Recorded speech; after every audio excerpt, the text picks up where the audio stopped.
know, since she learned from the master. I got it. I understand. It was Real nice. man. It was nice. But it doesn't work, Kimberly. No. I mean, you talk about tap dancing like the late, great Gregory Hines. That's what you just did. That's what you just did. I mean, exactly. Absolutely. That's what you did. I have to imagine, should the Rams lose this game, McVay will still be regarded as one of the most talented coaches in that's the league. why He's Matthew so people young, will kill Matt Stafford. Hold on. I'm defending you right now. That's what I'm saying. You If don't Matthew interrupt me Stafford- to go against me. You got to defend me strong. She is defending you. She is in the foxhole with I'm saying you. if Matthew Stafford loses, though, he continues the same narrative. It's his 13th year in the season. That's in the what league. will He said happen. all But his- somebody should call out Sean McVay at some point with all this talent that he has. Whoa. At some point, but how many years has he been? Hold on, Charlie. Go. You, Kimberly. Yes, okay? sir. You're slick stuff. Let me tell you something, okay? If Sean McVay shows up in the Super Bowl and it's that bad, I get what y'all talking about. But the question is about Stafford compared to McVay. Not Sean McVay on his own. We're not acting like he's devoid of pressure. We're not acting like he doesn't have something to prove, even though in his first 5 years in this NFL, he's not had one single losing season. He's been to the playoffs 4 times in 5 years, and this is his second Super Bowl appearance, so we can't sniff at that. But here's the big thing. Again, we talk about Jared Goff. What does he do when he goes to Detroit? They're 3-13-1 in his first season. We know it. Jared Goff ain't nothing to write home about. He ain't anything to write home about. So now we get back All to... I'm saying is at this point, Jared Goff and Matthew Stafford have gotten the Rams to the same point. Hold on, Super Bowl. That's it. Wait a minute. But in the same breath, we have to look at what you're going against. And this is what I'm talking to you about. Sean McVay can't get in the way. So Sunday comes, and he's tight like that. Y'all are right. My point is, wait a minute. If this man goes out there, here you go, Stafford. This game plan, take us to the promised land. You, Matthew Stafford. This is your 13th year in the league.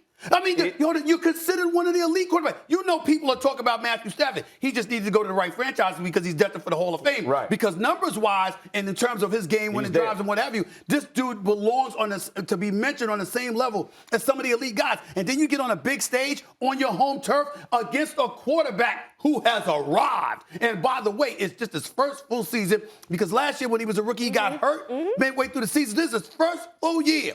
And he's in the Super Bowl, and he shows up on your home turf, not a neutral site. Your home turf. He shows up in La La. He shows up in Hollywood. And he says, the hell with Matthew Stafford. I'm taking over. And does it? Oh, I'm sorry. That's a problem. I'm looking at Matthew Stafford. I ain't looking at Sean McVay. Stafford would have to have a complete meltdown to put it. Listen, this is a team. Is it possible this he to have a complete meltdown? Team. No, I don't think so. Jeffrey, yes, it is. It is possible he could have a meltdown. That's what I'm saying. Well, I mean, listen. Thank you. Okay, hold on. How many interceptions has Joe Burrow thrown? Like 2 fewer than Stafford. Right. 2 fewer, right? Not like pick sixes. Okay, exactly. Pick sixes have been a problem, right? But as the playoffs have begun, 3 fewer. Yeah, okay, 3 fewer interceptions. Okay, so we're not talking about. I mean, we're splitting hairs here. But at the end of the day, the team of the Rams is, quote, a better team than the Bengals. I understand that. So if your coach is walking in, when they played the Patriots, I did not think that. I still thought the Patriots would win in that game because of the Tom Brady over the Jared Goff. Now you're talking about from Stafford to Burrow. You just said they're about even. But there's a different. So now coaching matters, and you're supposed to be better on both sides of the ball. I'm not trying to debate that. I know there's pressure on Sean McVay's got to deliver. We're going to be talking about him Monday morning if they lose this game. What I'm saying is coming into the game, when you looking at two people, hell with Sean McVay. Matthew Stafford is I got my eyes right on him. Yo, I know Burrow's coming. I know Jamar Chase is coming with Higgins and Mixon and the rest of the crew. I'm looking at Stafford. I think Aaron Donald's coming. Yeah. I think Jalen Ramsey's coming. I think Von Miller's coming. I'm looking at Matthew Stafford. What you going to do? You are the key. You. I'm looking at him, not Sean McVay. Sean McVay is the one who did it in the last Super Bowl, didn't make any halftime adjustments. I agree. Didn't make any adjustments. I agree. So when you come into this game and you're playing a Cincinnati Bengals team that is known for second half comebacks, I want to see Sean McVay do something. I feel you on that, but I also know that I've also seen Kimberley Martin say, hey, you know something? They were going against Bill Belichick. Let's put things into perspective, y'all. I know you're not doing Let's put things in perspective, I know y'all. You're not they doing were that. going against Bill. I've seen you. Hey. You going to get, look, hey. You're going against Bill Belichick. I mean, He's the best. We understand he's the GOAT. We understand that. And there's certain things you got to take it to the level of competition. Well, who's Stafford going against? You're going against a virtual rookie. Handle your business. A rookie. He's a bad boy. He's a bad boy. McVay is going against his assistant. It ain't. Bro, he's going against a guy that came up under him. He's also going against a guy that has monitored everything he does. Who is 16 and 32 or some crazy numbers, Zach Taylor. So how are we going to, I mean, like the pressure should lie on him showing I'm the better coach with the better team. And this is how I differentiate myself. When Matthew Stafford was throwing those interceptions over a 7-week span. Yeah.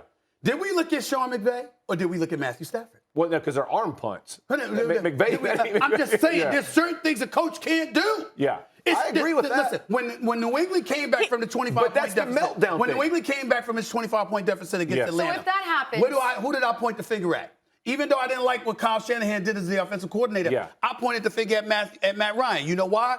Because you've been in the league long enough. You could have audibled. You could have checked up. You didn't have to follow that. This Rams team went all in this season behind Matt Stafford. Yes. They believe in Matt Stafford. They're saying, Sean McVay is saying, yeah, like Stafford's the guy. Like if you're gonna blame Sean McVay.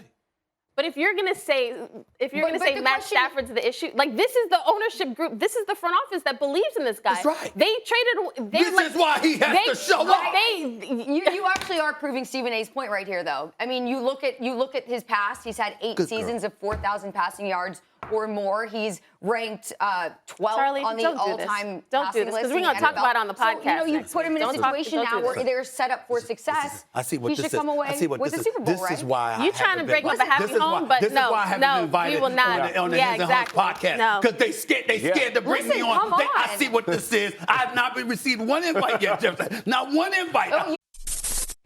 Thanks for watching ESPN on YouTube. For live streaming, sports, and premium content, subscribe to ESPN+.